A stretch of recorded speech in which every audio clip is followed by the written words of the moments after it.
এই নদীর দিকে আমরা যাচ্ছি এখন, দেখবো এখান থেকে মাছ মরে আছে নদীতে মাছ কিন্তু দেখছি মরে আছে। এই তো পাহাড়ি অঞ্চলের নদী হলে এরকমই হয়, নদীতে স্রোতের মাধ্যমে অনেক কিছু বয়ে নিয়ে আসে, এই পাথরগুলো তার মধ্যে। এই যে নদী, নিচের দিকে তাকিয়ে দেখতে হচ্ছে মাঝে মাঝে যে পড়ে যে যদি যায় তাহলে নদীতে একদম সেফটি ফার্স্ট আসলে অবশ্যই নিরাপত্তা বিবেচনা করবেন, নিরাপদ জায়গায় দাঁড়াবেন, এটাও কিন্তু আমার পরামর্শ। খুব সুন্দর, অসাধারণ।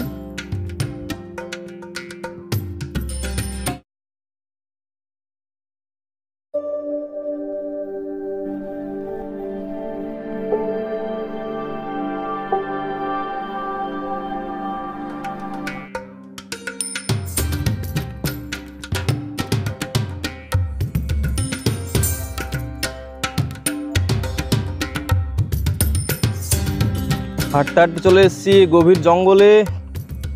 এই জঙ্গল দিয়ে নামবো এখন, কোথায় যাওয়া যায় দেখা যাক। অজানা গন্তব্য, জানি না ঠিক কোথায় যাচ্ছি। এই জঙ্গলের ভেতর দিয়ে সম্ভবত নদীতেই যাচ্ছি আমরা।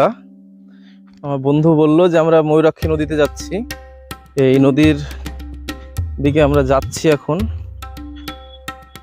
দেখবো এখান থেকে ড্যামটা। এই চলে এসেছি, অসাধারণ, দুর্দান্ত পাহাড়, আর এই হচ্ছে ময়ূরাক্ষী নদী, তার উপরে এই ব্রিজ, এই যেটা দিয়ে পার করে আসলাম মেসেঞ্জার বাঁধ। এই নদীর তীরে এখন আমরা আর একটু যাবো নদীর কাছে, শুধুই নদী, এই উঁচু উঁচু পাহাড়, তার মাঝখানে নদী।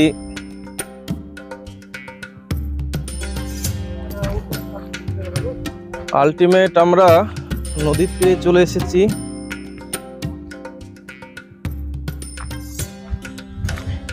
নদী বরাবরই আমাকে টানে, সে পদ্মা হোক, ভাগীরথী হোক, গঙ্গা হোক কিংবা ময়ূরাক্ষী। নদী দেখলে একটা আলাদা দুর্বলতা কাজ করে, আলাদা ভালো লাগা কাজ করে। এই যে নদীর জল যতটা কালো মনে হচ্ছিল ততটা কালো নয়, পরিষ্কার। অনুভূতি বলো। ওয়াও, মানে নদী তো অনেক বেরিয়েছি, পদ্মা, গঙ্গা, ভাগীরথী, ময়ূরাক্ষী নিয়ে দু কথা, জাস্ট অসাম অসাম। যতটা জল কালো মনে হচ্ছিল ততটা কালো নয়, দেখুন পরিষ্কার, একদম পরিষ্কার জল। দূর থেকে কালো মনে হচ্ছিল, আসলে মাটিটা হয়তো লাল মাটি তো সেই জন্য হয়তো কালো মনে হচ্ছে এটা। মাছ মরে আছে নদীতে মাছ কিন্তু দেখছি মরে আছে। এই তো এই যে নদীতে এই মাছ, এটা মাছ না হয়তো, এখানে মাছ দেখা যাচ্ছে নদীতে। তাহলে জলে কোনো প্রবলেম থাকবে, কারণ মাছ মারা গেছে। এই যে মাছ, ওখানে ছোট একটা মাছ, এই জলে কোনো সমস্যা থেকে থাকতে পারে, কারণ অধিকাংশ মাছই কিন্তু মারা গিয়েছে। এই তো মরা মাছ, এই তো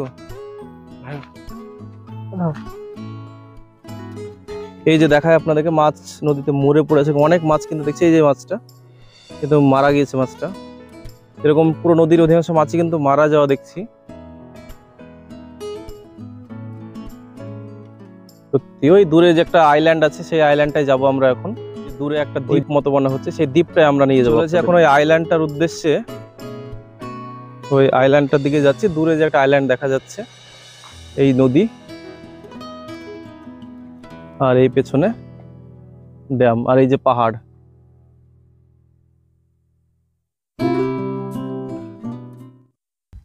চলেছি ওই আইল্যান্ডটার দিকে, দেখি আইল্যান্ডটা কি আছে, ওখানে আমাদের শেষ গন্তব্য।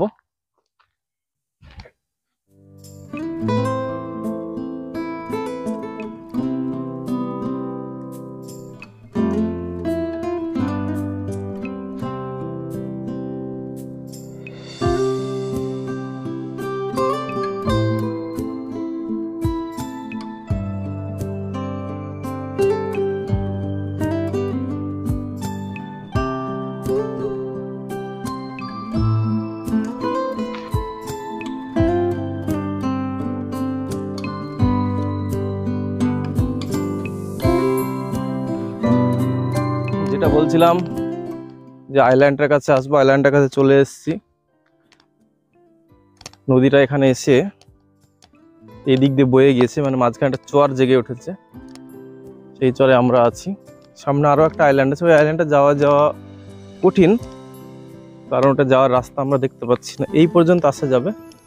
এখানে বেশ কিছু পাথর, এই যে নদীর মাঝে পাথর, মানে এটা পাহাড়ি অঞ্চলের নদী হলে এরকমই হয়।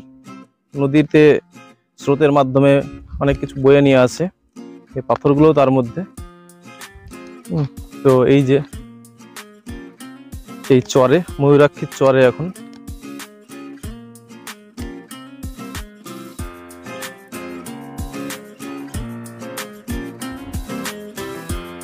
এই যে আলটিমেট সেই চরে এসেই পড়লাম। নদীটা এখানটা এসে ভাগ হয়ে যাচ্ছে, তারপর সে এইদিকে বাঁ দিকে যাচ্ছে এবং ডান দিকে থাকছে। আর এখানে বাঁধ দেওয়াতে নদীটা এখানে তার গতি বাধা প্রাপ্ত হচ্ছে, ফলে সে কিন্তু এখানে এই জায়গাটা তৈরি হচ্ছে। এই যে পাথরগুলো, নদীর চরে পাথর আমি দেখিনি, দেখলাম আজকে। পাহাড়ি অঞ্চলের নদীগুলো এরকমই হয়। এই যে নদী, উঠে পড়লাম পাথরে।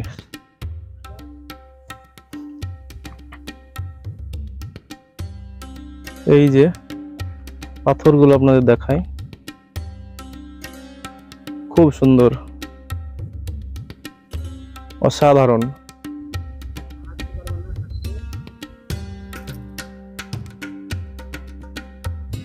দূরে পাহাড়, তার নিচ দিয়ে চলেছে ময়ূরাক্ষী নদী, আর নদীর মাঝে মাঝে এরকম পাথর। আর এই যে দূরে এই যে উঁচু জায়গাটা দেখা যাচ্ছে, এটা হচ্ছে চর। এই চরটা তৈরি হয়েছে এই পাথরগুলো, দুর্দান্ত।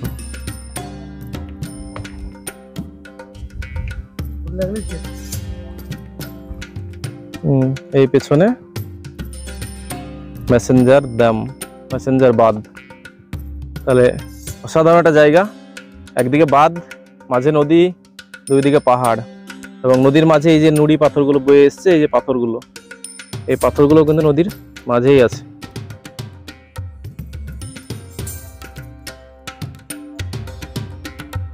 এই যে পাথরগুলো নদীর মাঝেই কিন্তু আছে।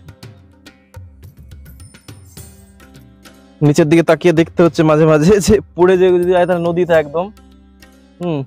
তো সেই জন্য সেফটি ফার্স্ট, আসলে অবশ্যই নিরাপত্তা বিবেচনা করবেন, নিরাপদ জায়গায় দাঁড়াবেন। এটাও কিন্তু আমার পরামর্শ, যে ছবি তোলার নেশায় বা ভিডিও করার নেশায় কিন্তু এদিক ওদিক না তাকিয়ে উঠে পড়বেন না, সেফ জায়গায় দাঁড়াবেন অলওয়েজ। সত্যি অসাধারণ। আমি এই জায়গাটা থেকে ভিউটা দেখানোর চেষ্টা করছি, দারুণ। এই আর একটা পাথরের উপর উঠবো, এই পাথরটার উপরে। এই যে নদী,